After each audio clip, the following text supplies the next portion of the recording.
Good evening, and welcome to Tuesday Night Devotion. Hey, y'all, come on in, and let's share around the word. Good evening, Sister Nita. As you come in, you know what to do. Greet everyone as they come in. Ask them how their day was going. How's their week starting? Just share the love amongst us on tonight. I'm excited to be here with you guys tonight. I never take it for granted just to share around the word with my family, my lifeline family, friends, and those that care to come in and take a listen. Okay. Those that may be catching us on the replay, hey, thank you for joining us when you had the opportunity to. It's good just to get this word whenever you can get it, how you get it, and as much as you can get it. Amen. I know I'm going to jump right in. I know last night a lot of us was at the Unplug tour with Dr. Didi, with our Pastor London on last night. And we had an amazing time last night. We also just been having an amazing time just in our local community. It's been good. The teachings have been rich. It's been life-changing and transforming. It's been producing, at will what the word is set to do. And I'm glad to be in a house that is being obedient to God and sharing what God has placed on their heart concerning us. Amen. So, as a body, again, I'm jumping right into it. Oh, first, so let me thank pastors for just this opportunity again. I don't take it for granted just to share behind on live, regarding the word that God has placed on my heart. Regarding the topics Pastor has um, been teaching on, and other ministers and elders have been teaching on, and that is faith, family, fitness, and family, faith, fitness, and finance, right? The four F's. And it's been amazing. It has been really, really, really good. We know that Pastor has basically has been really encouraging us to know that this is our ordained year. And if I were you, I'll be grabbing that and holding on to it, as they say, hijacking that word. This is my ordained year. This is my Ephesians 3:20 year. This is my John 10:10 year. And I'm thankful for that. And I'm grateful for that word, because sometimes we don't hear that often sometimes. And as believers, we need to have that encouragement. This is our ordained year. We live on a different system than the world. This is our ordained year, our ordained day. Every day, it's God breathed, and we move and we live and have our being in Him, which He adds the super to our natural, right? So we just thank Him for that, and that this is our ordained year again. And I'm thankful because he also was stating that this year belongs to the discipline and the consistent. And I'm just thankful for the God. I can give you a brief testimony. I know it's not testimony service, but I just got to share this real quick with you, that God has really been showing out and showing up. I don't know if y'all remember, he was like, God can cancel debts and all type of stuff. And I can stand here and I can tell you without a shadow of a doubt that God can do anything but fail. God has showed up real big in my life regarding in the finance area. And it was basically anybody that has ever came to my house, it went to my bathroom, seen on my mirror, I had confessions that I was believing God for. And on the top, it was cancellation of student debt. And I'm just thankful to God. Like, I applied for forgiveness and all this other different things. I had over $100,000 in student debt, and God showed up so big in that area. I applied every communication they sent to me all the way up until March 31st. They said I did not qualify for it. I prayed particularly to God. I was like, well, God, I don't have a problem with paying some of it. We get all these student debts and loans and stuff like that, and we're not even operating in the field that we went to school for. But this last 10,000 show enough dollars that I have in student debt, I'm working in that arena. I am operating in that arena, and I don't have a mind paying that, God. And this is a prayer that I put towards God. And on March 31st, they came back and told me, congratulations, we forgiven $97,659.93. And I was just like sitting there like, wait a minute, am I reading this right? Let me go back. I scared the people at work. I was just standing in the aisle, just looking. And it was like, are you okay?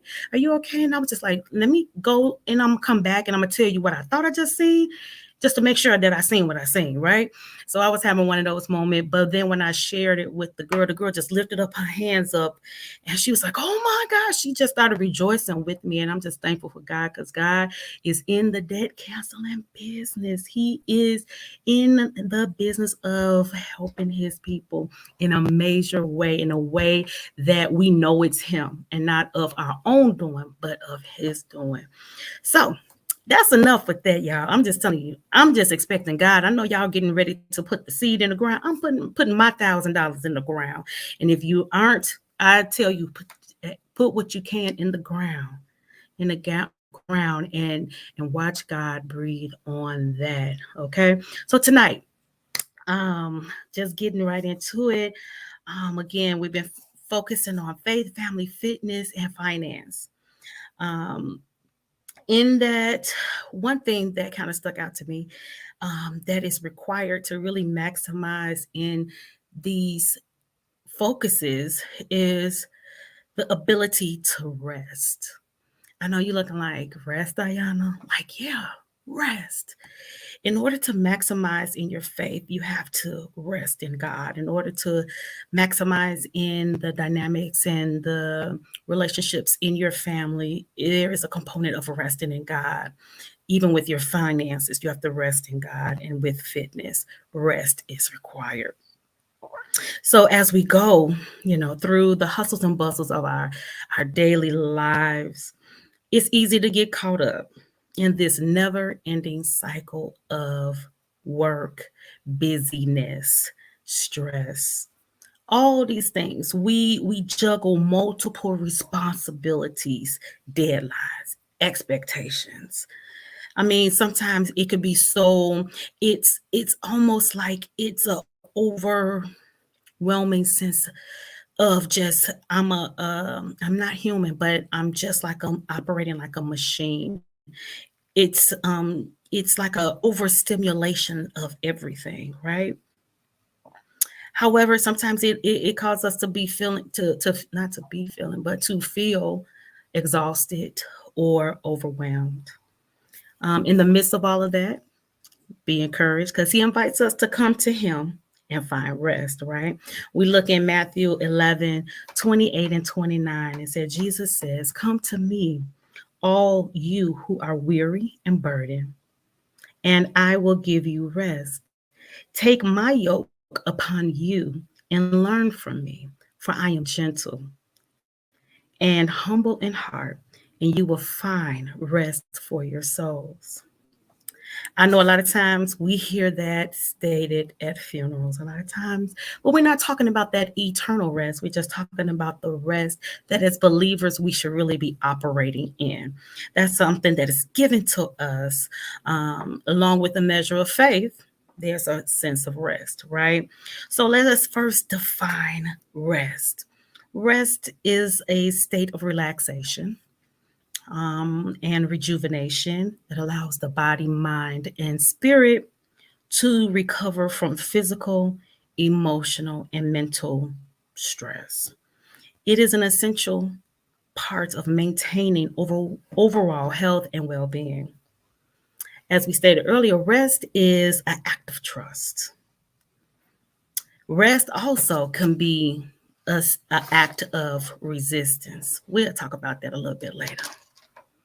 Rest in God, resting in God, does not mean we stop doing anything or stop being productive Rather, it means we recognize our limitations and trust God with our worries and our fears. It means we take time to be still, to pray, and to meditate on His word. And as we do so, we will find that we're strengthened, that we're renewed, and then we move to a place that is free from confusion, worry, stress, and that our perspective about whatever we're going through, it changes. It's restored to the right state of mind, right? Resting in God is not just important to our physical well-being, but also to our spiritual growth. When we take time to rest in Him, we open ourselves up to His presence and we become more aware of His love and grace. We become better listeners, better friends, and better servants of God. So, this is the point I really wanted to talk about. Rest. Resting in God is a countercultural act that goes against the norms of our society.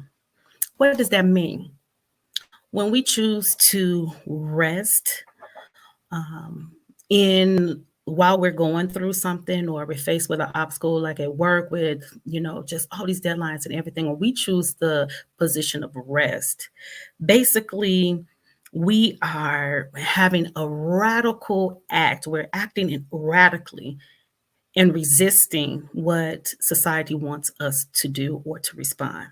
With that being said, it's like, okay, so while I want you to be hyper stimulated, going off, throwing things, acting, crazy, or being anxious or being confused in these different things, I choose to take the position of rest. I'm actually resisting and actually being radical in my stance. Like, yeah, I'm not gonna be moved by what I see right now. I'm gonna resist. As they say in society, how we woke up and we chose violence. Well, I woke up and I chose to resist all the overly stimulated, being overwhelmed, being exhausted in these things, because again, society wants to have you like a machine, like you never stop, it's always going. You don't have time to even think about different things. You're just irrational in a lot of things because it's constantly moving, so much noise in our ears, so much competing voices in our ears, and just in our eyesight, just seeing different things and going, that we lose sight and we choose the opposite thing. We go with the culture. Yeah, I'm gonna respond like that. Oh yeah, Susie acting out of character. Yeah, I'm gonna cut Susie out. No, no, no, no. As believers, we should be in a place of resistance all the time. No, I choose to rest in God. I choose to trust God completely because I know what He said in His word. He said that He is my provider. He said that He would protect me. He said that He would give me wisdom if I asked of Him.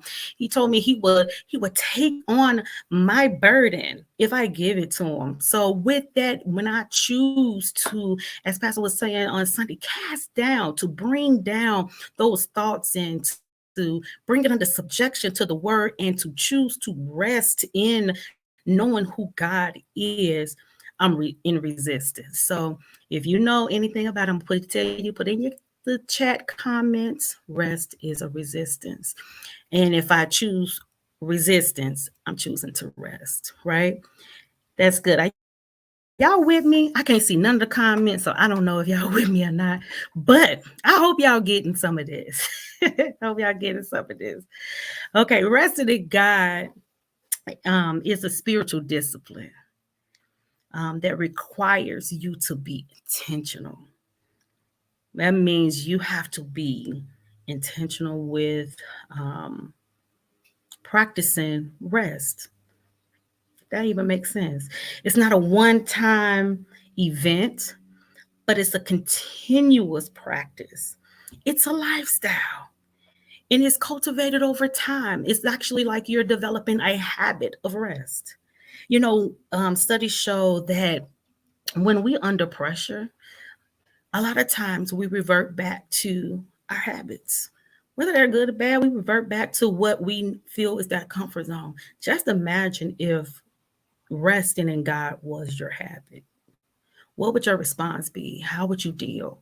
How would you respond to, a person that's saying something out the way? How would you move? How would you make the decisions when it came to different things if rest was your actual first response? I'm a rest in God. That look real shaky right now, but I'm a rest. Ooh, they off the cuff today, but I'm a resist and rest, right? So, with that, we need to formulate a habit in resting with God. So, I'm going to give you some key points on how to cultivate a habit of resting in God. It's really easy. Y'all ready? Set aside a regular time to meet up with God. We schedule meetups, brunches, hanging out with my girls, going to play ball with the guys, doing different things. Oh, I'm doing this, I'm doing that. But we fail to sometimes set a set time to meet up with God and show up, be on time. Like I remember when a couple of years back, we had set time when we prayed. It was a 24-hour prayer chain. I don't even know to this day what made me choose 4 a.m. Child, that was something. But I was so in a place that whatever they asked me to do, I'm gonna get up. I'm talking about, hey, I mean, get up, wash your face, meet God, meet Him at that time and show up. I guarantee you, He would meet you, beat you there, and be ready to talk to you, ready to pour into you, ready to give you guidance, ready to help you plan out your day, or plan your evening, how to handle different things. Set a set time. Date God, meet Him, talk to Him, show up like you show up for your girls or your guys, or you show up for your family. Show up for Him. Show up for Him at your set time. Pray, read His word. You got to pray. Praying to me is actually a therapy session with our Father. He know everything. He said, cast your cares upon him. That's a rest. I'm trusting you enough that I'm going to give you what's going on with me so you can carry them for me. That's an act of trust. That's to me, that's deep. I know as a trade, I'm a licensed esthetician. Anybody that went to sleep on my table, I found that to be a great compliment. You trust me. You don't know what I'm finna do to you. You sleep. You don't care. You don't know if I'm digging in your purse. You just out. But I'm not gonna do any of those things. But that's a compliment that you trust me enough to go to sleep. You trust me enough that you just out, and I wake you up. I tell you, hey, your service is over, and you wake up. You don't know what happened to you. So even with that, with getting before God, praying, casting your cares to Him, waiting for Him to respond back to you is a therapy session that we all need. Reading His Word, hearing His Word, letting it become active in our life, becoming the Word, as Pastor has been really pushing with us. And that is so key. We have to become the Word. As He said, He's love, we're love. We have to become the Word, and have it flow from us freely. So, with that, pray, read the word, set regular times, practice assembling yourself with like believers, meaning come to church, go to worship experiences. Last night, again, it was so good. My life group, hey, let's do life group at the Unplugged with Dr. Didi. Let's go there and let's have this worship experience together. Get around people that think like you, that can strengthen you, that can encourage you, that you can receive back the word of God, that it can set our week, just help us along our way. Practice assembling yourself with others that think like you, talk the same language as you. They should talk the same language as you, which is faith, the language of faith. And being in the worship experiences where you are strengthened and you can receive the rest of God and just rest in Him. You have to quiet the noises.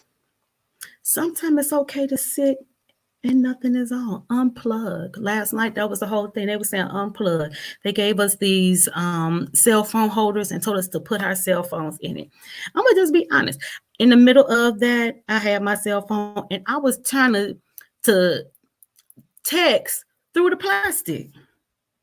Help me, Lord, right? Unplug. Sometimes we have to unplug in order to plug into the actual source, which is God. Sometimes that's competing noises. We get so distracted. Like I'm telling you, this culture is set to distract you, overstimulate you with so much stuff. How many of us go down a TikTok rabbit hole? We get on a whole page on something and we just TikTok reels, boom, boom, one after the next. And next, it's a whole hour and passed. We've been entertained by TikTok. Our whole mindset, we're not thinking about nothing. The food is cooking. We up there TikToking while we stirring. Just we're so distracted by so many things. But when we unplug, we allow ourselves to quiet our spirits down, quiet the noise down so we can hear clearly what our Father is saying to us. The next one is prioritizing self-care. The believers of old, I'll say that, really didn't practice this so well. I grew up in church and I don't know, I don't really think it was frowned upon. They just never talked about self-care in the church. Like it wasn't a thing. You pray, you believe, you receive, and it was just it. Self-care is true health care. You have to move your body. You have to exercise and sleep well. You have to do these things to to to basically to have overall well-being. You have to do these things, and saints of old just didn't do that a lot of times. And sometimes as believers we have to carve out time for self-care. We have to move, we have to walk, we have to eat right, we have to do these different things. We have to be mindful that our body is the temple of the Holy Spirit. We have to be mindful of that and take care of our bodies, take care of our mental. When it's too much, we have to know when to shut it off and set boundaries. We don't, a lot of times that's a hard place because we feel like sometimes we feel guilty for taking time for ourselves. You got to cast that thought down. If you don't take care of yourself, how are you good for anybody else? That's not right. And I don't believe God designed that for us to work as machines and not rejuvenate ourselves. How can we rejuvenate ourselves when we don't take the time to do it?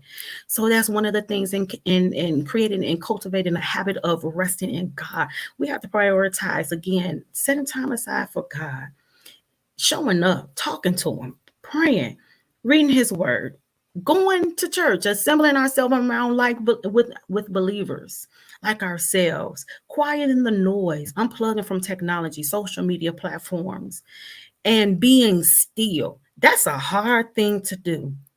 Just be still. Sit down. Be quiet. That's hard sometimes because it's over and over again. We're talking, we're making deals, we're doing this, we just running our mouths, talking. We can't even hear. He gave us one mouth and two ears. Be quiet. Listen, right? Hope y'all got those quick little tips. So rest and discipline. I'm going to the next point, go hand in hand. Discipline and rest are closely related because in order to maintain a healthy balance between work and rest, it's important to be disciplined in how we manage our time and energy. This means setting clear boundaries around work hours and commitments, prioritizing again self-care and rest to avoid being overworked and experiencing burnout. By practicing being disciplined in our daily routines and habits, we can create a space for rest and rejuvenation, which allows us to approach our work, all of our tasks, responsibilities with greater focus, energy, and effectiveness, right? Let's look at some ways that, resting in God can help with some of these principles that we've been focusing on, which is finance, faith, fitness, and family. So some just quick things that was kind of sticking out to me, how resting in God can help with our finances. Basically, we trust that God, He will provide for our needs. This alleviates anxiety and stress related to finances. It allows us to focus on taking practical steps to manage our money well. It allows us to rest in knowing that God provides, and it allows us to prioritize portion order. If you go to Lifeline Church, this is something that Pastor has taught for years. Portion order. If not, go to the website, check the resources for those teachings, get and sit around that portion order. It will definitely bless your life and help you set as a guideline on how you should organize your finances. Okay. Finally, when we are resting in God, in God's provision, we should develop. Now, we should develop financial wisdom and principles.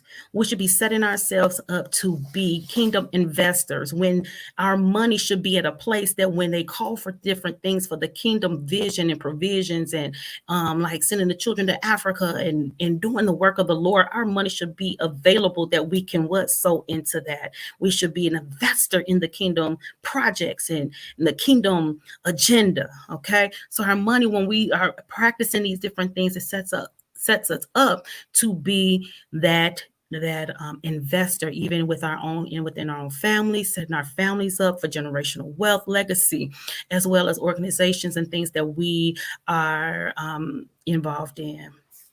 Okay, resting in God helps within our family.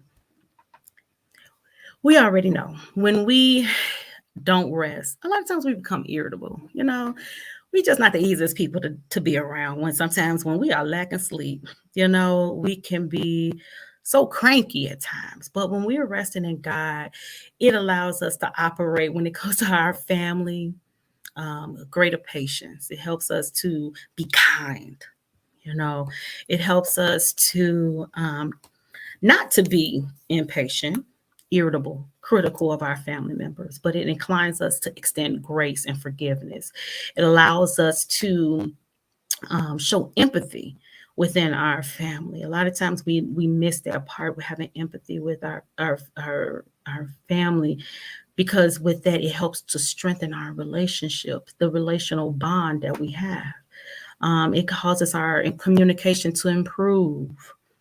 It helps keep the family anchored, during tough times, and help your bounce back. Sometimes as families, we go through different things, different challenges, different transition, and it helps even in those challenging times when we might have slipped, it help our bounce back, come back greater, stronger, and strong in faith.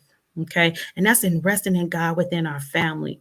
He deals with us first and how we deal with our family. We really need to, sometimes as believers, sometimes growing up, again, grew up in church, sometimes it was some people, our family didn't want to be around some family members because it was always a judgmental thing. And it shouldn't be that our family don't want to be around us. We should be the greatest light within our immediate family. They are our first ministry, to believe it or not. They see us, they see the change work. They should be seeing the change work in us.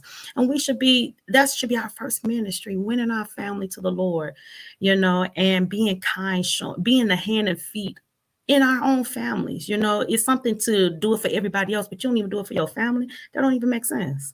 That's something. If you're struggling in that area, you probably need to ask God, how do I repair, some lost grounds that I had within my family dynamics. And I'm sure that He would definitely give you strategy as a believer, strategies to repair that. Okay, moving to the next one, because I'm looking at my time, but I'm gonna keep going a little bit. Resting in God helps with our faith. We know resting in God helps us build trust, right? Trust in the Lord with all your heart. Lean not to your own understanding. Acknowledge Him in all your ways. He'll direct your path. That's a place of rest. I'm gonna trust in you. I'm gonna give it to you. Why? Because you have this all figured out. We hear that in Jeremiah 29:11. You got it all figured out. You know the plans you have for me already. All I need to do is show up, be obedient, And hey, you got this figured out. I trust your lead. You created me. You know everything about me before I was even in my mother's womb. You knew where I was going to be at today, what I was wearing, every hair on my head. You knew I was going to lock my hair. You knew I was going to do all these things before I even was thought of. How can I not trust you? The one that created me and did all these things for us, right? So when we do that, we acknowledge that he's in control. Okay, we have a deeper level of trust. It strengthens our faith. It relieves of anxiety. Why? Because we're constantly talking to him about it. We're casting our cares constantly on him. We're involving him in our daily lives. He's ever mindful and ever concerned about what's going on with you. He is there to take that stress up off of you, to take that anxiety. Cast your cares on me. No, don't even be anxious for anything. If you come to me with prayer and supplication, make your request known. And the peace, my peace, nothing missing, nothing broken, will overtake your heart. Man, he dope. You know, God is really dope about that. I love it. I'm talking half slang, half straight. Hey, it's one of them nights tonight, okay? Just stay with me. Resting in God, even with your faith, helps to increase your awareness. Becoming more aware of his presence in your life helps you to develop a better relationship with him. You know, you acknowledge he's around you all the time. He's with you. You're mindful of how you handle things because you feel like, hey, you know, God, he's ever mindful. He's always around me. You know, I'm representing him. You know, just like wives, y'all go out, y'all represent y'all family, y'all represent y'all husbands, and vice versa. Y'all represent the family. Don't make me look bad, okay? Don't make me look bad, you know. And that's the thing, you know. We representing him and being aware of just him being around us. He gives us a deeper and more intimate relationship with him. It increases our faith more and more in him. It provides strength, right? Knowing that we have all of heaven backing us up to help us with every task that we have going on in our life. I can do all things through Christ who strengthens me. He is there all the time and he is there to help us with all of our activities. That's the strength. When we're weak, he's strong for us and we have to rest in knowing those things. Okay? Y'all got that? So we can talk about faith, family, and finances. So now I'm gonna go on to fitness. This is one of our last points. So, how can God help us with our fitness? We know, again, this has been for some of us, it's been a struggle. I think I've been taking on a challenge of really working on my health, my fitness. And it's been like I don't want it to be stressful, you know. Like I know if I start doing too much, I'm a mess up. So I just been eliminating things out of my diet, eliminating these different things. I went and I spoke with a holistic health doctor about a couple of years back, and she asked me about my sleeping patterns, and I was just looking at like, girl, I'm making hours in a day that ain't even on the calendar, on the clock. You know, I got stuff to do. I got to do this. I got to do this. I start rambling all the things that I had to do. I don't have enough. It's beyond. She said, well, when do you go to sleep? And I just looked at her, I said, sometimes I don't even know I went to sleep. I just woke up, you know, so that's not good, you know, because our body needs time to rejuvenate, reset. So trusting it and resting in God helps improve our sleep. We know we can't do it on our own. We might as well go to sleep. You know, sometimes I know with me, sometimes we take work home. We're doing things constantly. We need to know when, again, we talked about it earlier, setting boundaries, setting our time aside. Like, okay, now I'm done for the night. This is my time to bring my body down so I can rest, right? And resting in God helps with our fitness because what if we're exercising, we're moving, shaking, helps rejuvenate our muscles. It helps with even if you're dealing with diabetes, proper rest helps with diabetes. You're not resting enough. Your body is not resetting. I know Pastor Audrey, always minister of health, always talk about the importance of doctors. If you ever, I took her 90 days of purpose class years ago at Lifeline, and she was just talking about the doctors. You need to be outside, getting that sunlight, getting natural air, moving your body, walking, doing these different things. These are natural things that God has set for us to do to restore our bodies and to put us in optimal health. So these are things, as far as with fitness, it helps reduce stress, right? When we properly when we're working out, it reduces the stress. It reduces those hormones that's released in your body when you're in high stress zones, those are cortisol. It helps reduce that. It helps balance for women, sometimes we have hormonal imbalance. I'm convinced men have it too, but we'll talk about that later. But hormonal imbalances, exercising regularly balances our bodies and our hormones out. It helps reduce, again, the stress. It improves our sleeping.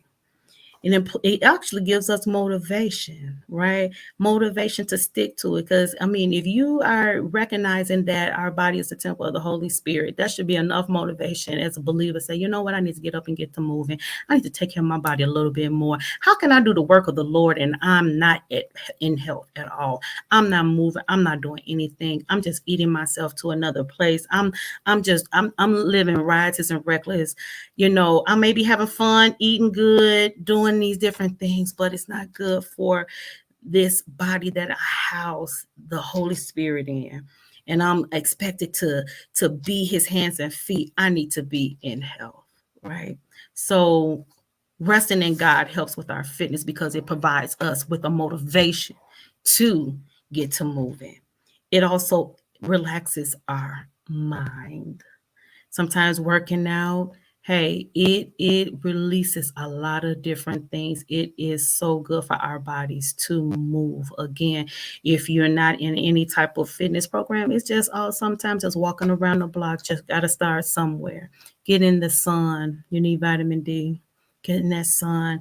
Let God those are natural things that he provided for us. Embrace those things. Some people like, oh, black people, we don't go in the sun. Don't go in the sun. No, we need to go in the sun. We really need to go in the sun. we need the vitamin D in our bodies to be at our optimal health. Listen, I know I done went over a few minutes, but I really wanted to talk about rest. Again, rest is essential. Resting in God is essential for us as believers. It goes with every point that we're talking about as a corporate body, our faith, finances, fitness, and family. Rest, proper rest, resting in God, resting in knowing that he has us. He has total control, relinquishing our control, exchanging it for his is the act of just, trust. Rest is a resistance. Choose to resist the norms. Choose to resist not being in a place of rest. If that doesn't stick with you, again, rest in God. He got us. He got it all figured out. And every point that he's talking about, he's faithful. He's going to perform it until he returns. So that's it for tonight, guys. I love you. Wednesday night, I believe we'll be at Community Talk here on tomorrow night. You don't want to miss any of these teachings surrounding these things. Again, go back. If you missed any, binge watch it. Set up and just listen to it and get around the word. I love you. I love you. I love you. See y'all on campus. See you online. Have a great night.